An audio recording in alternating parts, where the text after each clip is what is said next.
नई pension scheme के विरोध में और ओल्ड पेंशन बहाली की मांग को लेकर आज हमीरपुर बाजार में जिला हमीरपुर में न्यू पेंशन स्कीम कर्मचारी महासंघ के कर्मचारियों ने जमकर हल्ला बोला और अपनी मांगों को मनवाने के लिए प्रदर्शन किया।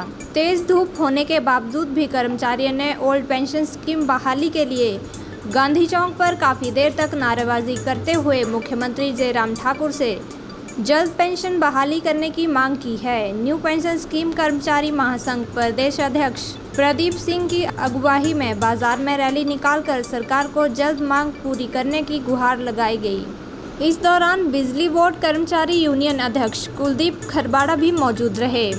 न्यू पेंशन स्कीम कर्मचारी महासंघ के प्रदेशाध्यक्ष प्रदीप सिंह ने कहा कि ओल्ड पेंशन बहाली को लेकर आज हर जिला में रैलियां की जा रही हैं। उन्होंने कहा कि पेंशन बहाली को लेकर कर्मचारियों की मांग को सरकार अनदेखा कर रही है, जिसके चलते संघर्ष आगामी दिनों में जारी रहेगा।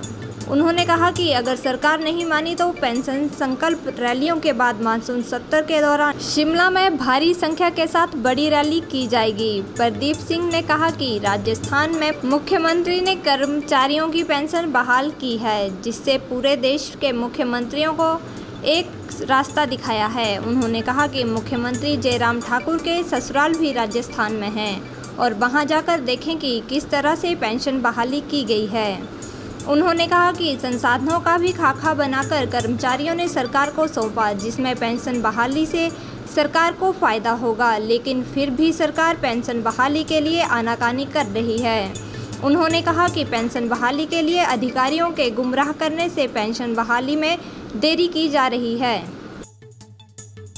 देखिए, हमारी ये रैलियाँ जो है हर ज़िला में हो रही है। हमने ज़िला किन्नौर से इसकी शुरुआत की थी और दूसरा ज़िला हमारा चंबा था। आज तीसरा ज़िला हमारा हमीरपुर है। ज़िला हमीरपुर के कर्मचारी साथियों का हम धन्यवाद करते हैं जो इतनी भारी संख्या में यहाँ हमीरपुर में इस हमीरपुर की इस रैली को सफल बनाने के लिए हमारे साथ आए। और देखिए, पेंशन बहाली का संघर्ष लगातार पिछले कुछ वर्षों से चला है, जिसका एनपीएससी नेतृत्व कर रहा है। और एनपीएससी ने हमेशा अपने संघर्ष को संवाद और संघर्ष के माध्यम से आगे बढ़ाया और संवाद के माध्यम से भी हमने प्रयास किए, अब संघर्ष के माध्यम से भी हम प्रयास कर रहे हैं। और जिसकी एक कड़ी जो पिछले कुछ संघर्ष आप सबने भी देखे हैं, मीडिया का हम धन्यवाद भी करते हैं कि मीडिया के माध्यम से लगातार हमारी आवाज़ जो है सरकार तक भी पहुंची है, आम नागरिक तक भी पहुंची है, सभी कर्मचारियों तक भी हमारी आवाज़ हमेशा पहुंची है। हमारे ये जो पेंशन संकल्प रैलियां हर ज़िला में हो रही है, इस तरह की रैलियां हमारी हर ज़िला में होगी। और उसके बाद हम मानसून सत्र के दौरान जो है ज़िला जो हमारी राजधानी शिमला है वहाँ पर हम एक भारी संख्या के साथ जो है बड़ी रैली करने का हमारी एक योजना है। तब तक हम चाहते हैं कि सरकार हमारी पेंशन बहाल करे और हमें इस तरह की रैलियाँ करने की नौबत ना आए, अन्यथा हमें जो है संघर्ष की जो हमारी राह है इस पर चलना हमारी मजबूरी भी है, हमारी ज़रूरत भी है। और इस पर चलकर जो हम विश्वास भी है हमें कि हम इस पर चलकर जो अपनी पेंशन बहाल करवाने में कामयाब भी रहेंगे। अगर सरकार हमारी पेंशन बहाल करती है तो निसंदेह हम सरकार का धन्यवाद भी करेंगे और उनका स्वागत भी करेंगे। अगर हमारी पेंशन बहाल नहीं होती तो ये संघर्ष जो है हमारा लगातार इसी तरह जारी रहेगा और ये संघर्ष दिन प्रतिदिन और बढ़ता जाएगा और मजबूत होगा और इस संघर्ष को हम आगे बढ़ाते ही रहेंगे। देखिए, हम धन्यवादी हैं माननीय अशोक गहलोत जी जो राजस्थान के मुख्यमंत्री हैं। उन्होंने राजस्थान में पेंशन बहाल की है। पूरे देश के बहुत सारे ऐसे मुख्यमंत्री हैं जो ये कहते थे कि पेंशन बहाली संभव नहीं है, उन्होंने संभव करके दिखाया है। अन्य मुख्यमंत्री जितने भी देश में हैं उन सबको एक सबक सिखाया कि देखिए पेंशन बहाल हो सकती है। उसके बाद छत्तीसगढ़ में पेंशन बहाल हो चुकी है। अभी देखना आप 26 जून को एक और राज्य में जो है पेंशन बहाल होने वाली है।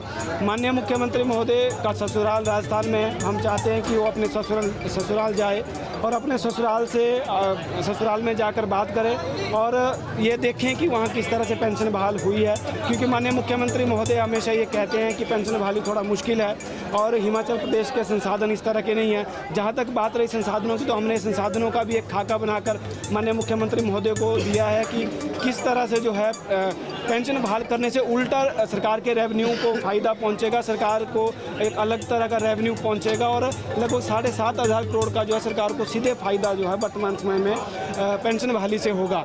जिसका पता नहीं सरकार माननीय मुख्यमंत्री महोदय के साथ जब हमारी बैठक हुई थी तब उन्होंने एग्री किया था, लेकिन अधिकारी शायद उनको गुमराह कर रहे हैं या वो जानबूझकर हमारी पेंशन बहाल नहीं करना चाहते। तो उनको चाहिए कि अब जल्द से राजस्थान में जाकर अपने ससुराल में देखें कि किस तरह से पेंशन बहाल हुई है या जो हम हमने एक तरीका बताया है, उस तरीके के अनुसार जो है जल्द प्रदेश में पेंशन बहाल करें।